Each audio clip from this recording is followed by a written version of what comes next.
Hi, welcome back to another Meals of the Week. This is number 47. So if you want to check out the previous videos, I will link down below on the meal ideas on how I feed my family of 7. Now, I mentioned last week that we'd be away quite a bit, so picnics, camping, that kind of thing. I would love to know if you would like to see a what I eat in a day picnic or camping edition, and I'll try to make that happen for next week because it is quite tricky when we're not eating at home every day. So this week we've got 4 meal ideas for you and also a dessert option as well that my kids have been going wild for, so hopefully you also enjoy it. So let's get in the video and see what dinners we've been having. So for my first meal, I've got ready rolled puff pastry, sausage meat, onion, thyme, sage. I'm going to whiz up some breadcrumbs and a little bit of Worcestershire sauce. And I like to personally do my sausage rolls with a cooked sausage meat in the centre because I am going to make one big large one. So just all your little onions, sausage meat, seasonings and the Worcestershire sauce there in a pan until they're just browned off.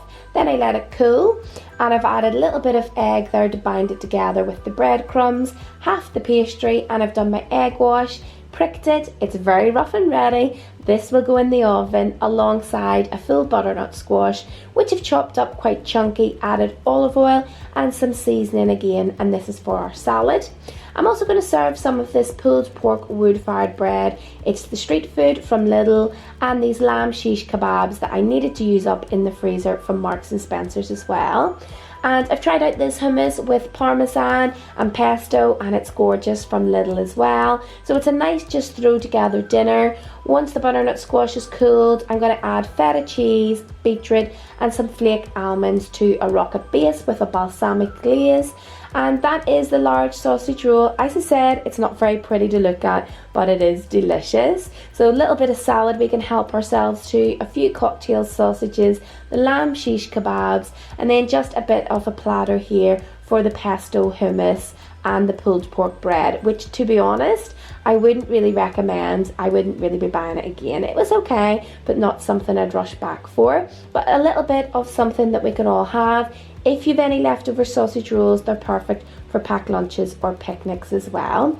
So the next day, I've made some Cajun spice, which is salt, pepper, onion and garlic granules, thyme, oregano, paprika, cayenne and chili pepper. And I like to make it myself so I can put it to our taste. Alongside that, we've got linguine, soft cheese, chicken, mushrooms, red and yellow pepper, sun-dried tomatoes, lemon, garlic, red onion, and of course you could just buy shop-bought Cajun spice if you prefer. So in a saucepan, I've chopped up my chicken, add a little bit of butter and also some oil so that the butter doesn't burn, and give it a really good toss through. I do think adding the butter to it at this stage gives it a lovely creamier taste later on. So just like fajitas here, really, everything's mixed together. The sliced up veg, our red onion and peppers, and then the mushrooms because they take less time to cook, alongside the garlic. So all mixed together. Then I'm actually going to half the meat because I want to do the sauce differently with 2 sections. So the children love lots of creaminess, so they have the soft cheese and some cheddar cheese all mixed through, whereas we're having ours less of an Alfredo sauce. So I've added in our cooked linguine straight into the pans. As you will see, the kids is lovely and creamy. Ours is a bit more spicy, and I've also added in those sun-dried tomatoes as well. So just really quick. It takes probably about 20 to 30 minutes in total. The next night is more of a snacky lunch type dinner. We've got some white pita breads, and then I've just got passata. I'm going to add in some tomato puree, oregano and thyme. I know a lot of people on their tortilla or pita pizzas just go straight for the tomato puree, but taking just this little step makes all the difference. So it's a few minutes. You could even just use some pureed chopped tomatoes if you prefer. I like to give them a little heat in the oven first of all. And so for the toppings, I've got some pastrami. The kids love pepperami, so I've chopped those up. Pesto, sweet corn, of course the tomato sauce topping, some mixed cheddar cheese and some feta cheese as well. And this is really good, the tomato puree sauce. It keeps in the fridge for a couple of days. I've come to the conclusion to not even go for fancy toppings because 9 times out of 10 they will just go for the tomato, cheese and a little bit of sweet corn. So I've lined them up on the baking tray in age order. That way I don't mix them up because that would be the end of the world. These go in the oven till they're nice and melty, and it's just a nice little snacky tea for the kids because we were out at lunchtime and had quite a lot. For the final dinner, I've got some halloumi cheese, a large courgette, yellow pepper, chickpeas, baby corn, tomatoes, mushrooms, garlic, and I'm also going to serve this alongside some baby potatoes. We're going to go for different meats as a family, so we've got chicken, and with the chicken I'm going to do it with a barbecue sauce for the kids, and we're going to have lamb leg steaks as well. You could do this halloumi bake all in one with potatoes together with the lamb, but like I said, we're serving it separately. So the potatoes I've quartered, added some seasoning and olive oil, and they will go in the oven alongside this halloumi bake. I'm just really roughly chopping up the veg here, as you'll see, courgettes and peppers in together with our mushrooms, tomatoes and the drained can of chickpeas as well. You can go with whatever flavourings you fancy for this. I'm going pretty basic: garlic, cumin. I'm going to add a good dollop of balsamic vinegar and a little bit of pesto as well. 20 minutes in the oven. I take it out and drain away any of the juices that are released from the vegetables, and then I top it with some of the halloumi cheese. This will add a little bit of saltiness to it, so I tend to not salt any of the veg as well. Again, with the chicken, at about 10 to 15 minutes before I'm going to serve, I take out the chicken, drain away those juices and add some of the barbecue sauce.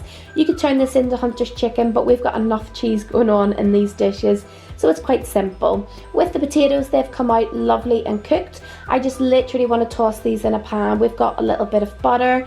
I've also added some chopped up garlic, and we're going to top it with Parmesan cheese as well. You could just have them as is, they're lovely. My lamb steaks here are cooking with a good dollop of pesto on the top, as you can see.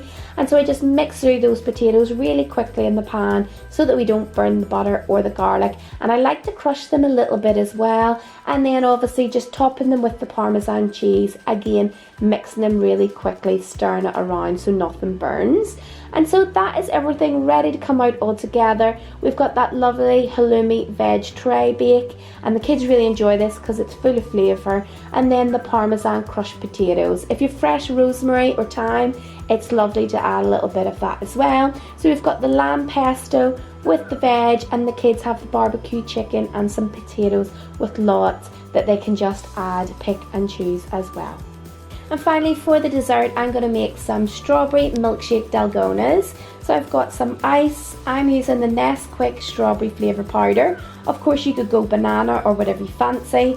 I have a punnet of strawberries, some milk, some doubled whipping cream, and I'm going to just put mine all together in the blender. So I've got my handful of strawberries, milk, and then I've used a little bit of honey to sweeten it up. So I'm just making a strawberry smoothie. You could of course use your Nesquik powder to actually make a milkshake on the bottom. So a good whiz together. And then for the topping, I'm using the strawberry flavour Nesquik. I've played around with this, and what I find is I go for 4 tablespoons of the Nesquik powder, and to the ratio of 1 cup or 250 ml of the whipping cream. That gives a lovely strawberry flavour, and this is enough for 2 really large Dalgonas or 4 small children's toppings like I'm going to use. So in it goes together. You can either whisk by hand or use your hand whisk, but what you need to do is make sure that you're getting a really nice thick drop in consistency. You don't want it to be the same consistency as your smoothie or your milkshake. Into each of the glasses I've just added some ice that will keep the milkshake really nice and cool. And then we do the long pour, making sure to pour those milkshake or smoothies right up to the top of the glass. And then we top it with our Dalgona whipped topping. So this won't sink to the bottom in case you think, but it is quite heavy. So if you want a crazy big high topping, you need to add loads. So I've just added a little Marks and Spencer's Percy Pig to this, and then a strawberry that I've slit there that I can just slide to the side of the glass. If you add too much toppings, it will sink the top of your milkshake. Then I've added a little strawberry straw, which is a bit of a mouthful to say actually, and the kids love these even though it's a smoothie on the bottom like I said. So hopefully you enjoyed the video guys. If you did, make sure to give it a thumbs up and comment down below, and if you're new and would like to see more videos like these, I would love to have you. So hit that subscribe button and let me know in the comments, would you like to see what we eat in a day camping or what we eat in a day picnicking, and I will see you in my next video.